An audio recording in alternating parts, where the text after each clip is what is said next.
जिन्होंने मेरा channel subscribe नहीं किया है वे पहले चैनल को सब्सक्राइब कर लें। दो पहलवान थे, एक का नाम था धरपटक और दूसरे का नाम था मुंहपटक। दोनों के गांव पास पास थे। धरपटक जहां अपने दमखम से अपने विरोधियों को चारों खाने चित कर देता, वहीं मुंहपटक बातों ही बातों में अपनी ताकत को इस ढंग से बताता कि सामने वाला डरकर बिना लड़े ही हार मान लेता। धरपटक को अपने बल का सहारा था तो मुंहपटक को अपनी अकल और बातों का। बातें बनाना तो कोई मुंहपटक से सीखे। लोगों में जितनी चर्चा मुंहपटक की होती, धरपटक की उससे आधी भी नहीं होती। इस बात से चिढ़कर धरपटक ने मुंहपटक को मजा चखाने का निश्चय किया। अगले दिन धरपटक ने अपने अंगोछे में एक मन सत्तू बांधा और चल पड़ा मुंहपटक के गांव की ओर। चलते चलते धरपटक को भूख लगी। रास्ते में एक तालाब को देखकर वह रुक गया। उसने झटपट सत्तू खाकर तालाब का पानी पिया और किनारे तभी वहां एक हाथी का बच्चा पानी पीने के लिए आया। जब उसने देखा कि तालाब तो पूरा सूख गया है, पानी की एक भी बूंद नहीं बची, बांस में धरपटक लेटा हुआ खर्राटे भर रहा था। हाथी समझ गया इसी आदमी ने सारा तालाब का पानी पी लिया। गुस्से में हाथी ने धरपटक को सिर से जोरदार टक्कर मारी। धरपटक की नींद टूट गई। उसने आओ देखा ना ताओ, झट से हाथी को अपने अंगोछे में पोटली बनाकर बांध लिया। पास में एक बड़ा सा खजूर का पेड़ था। धरपटक ने उसे उखाड़ा, उसका डंडा जैसा बनाकर अपनी पोटली को लटकाया, कंधे पर रख लिया। उसमें हाथी का बच्चा बांध लिया और आगे चल पड़ा। मुंहपटक का गांव आया। धरपटक ने उसके घर के सामने पहुंचकर उसे लड़ने के लिए ललकारा।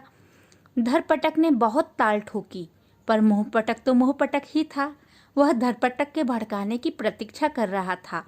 धरपटक ने गुस्से में आकर अपनी पोटली खोली और हाथी को निकालकर मुंहपटक के आंगन में फेंक दिया। मुंहपटक तो जैसे इसी ताक में था, वह अपनी घरवाली को जोर जोर से चिल्लाने लगा, ओ छोटी की माँ, ओ छोटी की माँ, जरा बाहर तो आना। लगता है किसी चील ने यहाँ चूहा गिरा दिया, जरा झाड़ू से उसे नाली में तो फेंक दे। मुंहपटक की घरवाली भी कम बातूनी नहीं थी। बोली, ठीक है अभी आती हूँ, पर ये तो बताओ आज 10,000 दंड बैठक पूरी क्यों नहीं की? जल्दी करो। तो फिर 1,000 रोटियां बना के रखी हैं, उसे भी तो खाना है तुमको।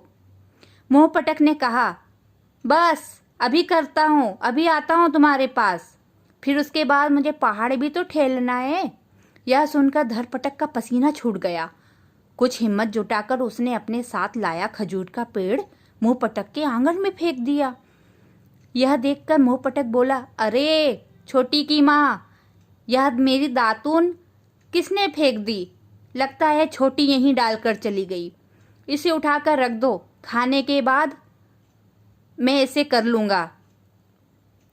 अब तो धरपटक को पूरा विश्वास हो गया कि मुंहपटक उससे भी ज्यादा बड़ा पहलवान है और इसको हराना कोई छोटी बात नहीं।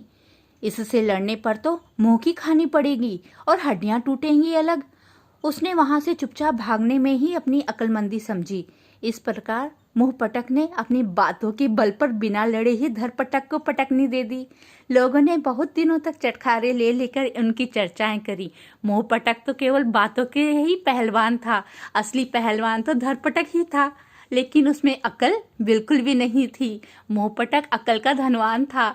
अकल के बल पर उसने बिना लड़े ही धरपटक को हरा दिया। स्टोरी अच्छी लगी हो तो चैनल को सब्सक्राइब करना, वीडियो को लाइक और दोस्तों के साथ शेयर करना।